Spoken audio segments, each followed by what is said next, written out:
Assalamualaikum warahmatullahi wabarakatuh. Hari ini kita belajar bahasa Sunda bersama Bu Anis Marcella. Anak-anak, kita belajar IKS halaman 37.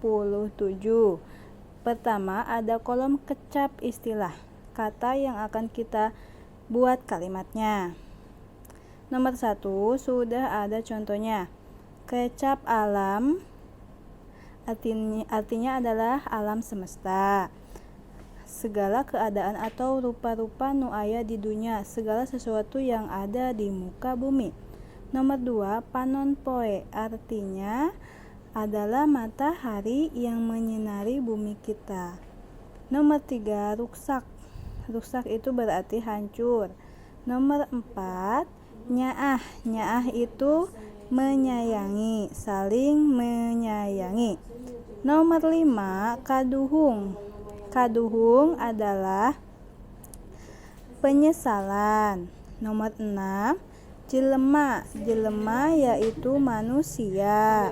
Nomor 7, nalangsa.